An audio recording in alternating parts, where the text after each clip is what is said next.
What's going on, everyone? It is your girl AJ, and I am back again with another video. So the last time we posted a video, we talked about the fact that it was a new year. Now what are we doing? In this video, this is going to be part 2 to that video, and we are going to talk about what we are going to be doing next. If you are new to my channel, my name is Amber Johnson, also known as AJ.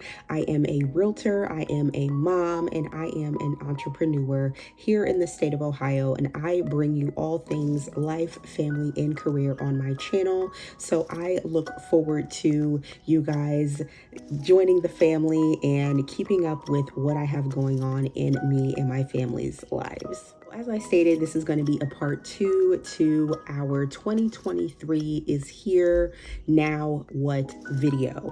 So I first want to start off by saying, if you have not watched part 1, I would recommend that you go back, watch part 1, and then come back and watch part 2. That way you'll have a little bit of a background on what we were talking about. So the first point that I want to touch on in this video is how you're going to keep track of what you are doing in this new year. I found myself a lot of times just kind of making mental notes, and all of those mental notes amounted to not doing anything at all. So I had to actually make notes. I still made notes, but I actually wrote them down or typed them if you would.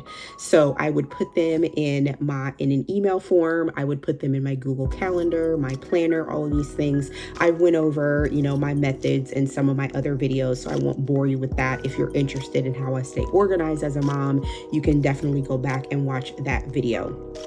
But I feel like it is important that you figure out a way to keep track of your goals, keep track of, changes that you need to make, things you've learned. So journaling is very important, brain dumping, all of these things to keep you on track so that way you are not all over the place. So finding what best works for you. I'm not going to tell you in this video what to use, but you know what type of learner you are. You know how you best stay organized. So just go with that. If you don't, I would be more than happy to sit down with you and we can discuss maybe ways to figure out what would best help you. I'm more than happy to help you do that. So after we figure out how we're going to keep track, how are we going to stay accountable? Are we able to hold ourselves accountable? Because I know for me, I can hold myself accountable, but it does help to have someone else. So having an accountability partner. Now, I don't want this to be confused with not holding yourself accountable, because you yourself at the end of the day are going to have to be disciplined enough to stay on track when it comes to your goals and the things that you're trying to accomplish, and not rely on someone else, because as we know, things change, things in our lives change. So just think of somebody else. They already have what they're trying to do, their family, their lives. Things can happen in a snap. And so if you are relying on somebody else that has different things that could go on in their life to try to keep you on track, that, in my opinion, is a little bit careless and irresponsible. You need to be responsible for your goals, your life, and what you have going on.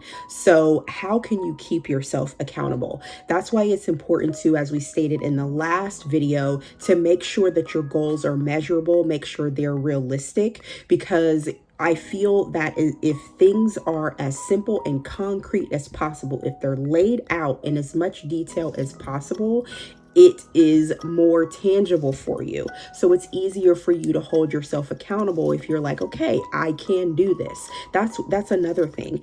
You have to know within yourself, within your mind, that you can achieve something. So setting a schedule for yourself, setting alarms for yourself. After you reach a goal, rewarding yourself. That is important too. That's something that I had just learned at a networking event that I have not been doing a lot of, rewarding myself for hitting certain milestones. Sometimes we think that we have to have like these big, huge achievements and ceremonies and all of this stuff in order to reward ourselves. And the truth is you don't, because something that's small for you, something that is big for you could be small to someone else. So as long as you're celebrating yourself, That is all that matters. The last thing I'm going to talk about, and that is kind of something that I just touched on, is do you have an accountability partner? Do you have someone in your circle that is just as driven as you, that is just as motivated as you to achieve goals, to get things done? I wanted to say another word, but to get these things done.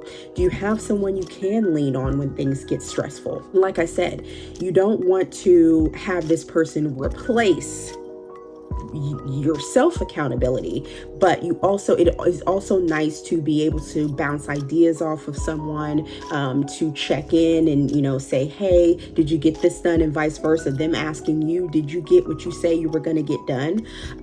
But like I said, not relying solely on them to keep you on track. You need to keep yourself on track, because at the end of the day, it is your goals, it is your vision, and so you need to make sure that you yourself are holding yourself accountable as well. So the last point that I'm going to touch on, I know the last point was supposed to be the last point, but this is the last thing that I want to touch on, and that is remaining consistent. I know consistency is key. Everybody is saying it, but it is. Consistency and discipline and routine and habits are the key to being successful. You think about people that go to the gym and, they start off this new year with all this motivation and they want to lose weight, they want to get fit and all of this stuff. And then as the year goes, that motivation slowly goes down. That is because they have not built in a routine. Their why is not strong enough, why they want to lose weight. So for you, your why is very important, and you're going to need to revisit that why several times throughout the year, because things are going to get difficult. Things are not going to be easy, especially if you are a mom who is also an entrepreneur, having to balance a business, having to prioritize having a business as well as taking care of your family can be very stressful, and you're going to want to throw in the towel and say, you know what, I'm not doing this. Absolutely not. Get somebody else to do it. But we need to make sure that we are consistent and disciplined if we want to be successful in this new year. I used to be one of those people that that relied heavily on motivation and motivational speeches and quotes and seminars and conferences and all of these things. And I had to realize that those things are great. Those things do help you. They do boost you. They do, like I said, give you a high. But if you are not setting in place those habits and doing the same thing day after day after day until it becomes a routine, motivation is going to fizzle out. It's going to blow out just like a candle. It's not going to do you any good to just be motivated. That's why I always preach on my social media, motivation is not enough. Motivation is not enough. Consistency, discipline, routine, and habits. Like, repeat those things to yourself day in and day out. All of those things: consistency, routine, habits, discipline. That is the things that you need in order to be successful in this new year. So for me, I would like for you to comment down below some things that you're doing to hold yourself accountable, some things that you're doing to ensure that you are consistent in 2023. Make sure to like this video if you liked this video, subscribe to the channel, hit the bell notification so that way you're notified each and every time I post a video. Also, like I said, comment down below any questions, the answer to my question that I just asked. In the description will be my social media, so you can connect with me there. I'm not sure if a lot of you knew, but I do have a blog. My blog is called The Ideal Mama. I am going to in the future go into detail about that, but if you want to go ahead and check that out, definitely go ahead and click on that link, and you can subscribe there as well so that you're notified each and every time I post a blog. I look forward to seeing you guys in the next one. I hope these videos were helpful for you. I know for me, like when I get a lot of that like superficial information when it comes to the new year, it's not very helpful to me. Like, I need somebody to get down to the nitty gritty and like really break it down so I can understand it in regular people terms. So I hope this video helped you, and I look forward to seeing you guys in the next video.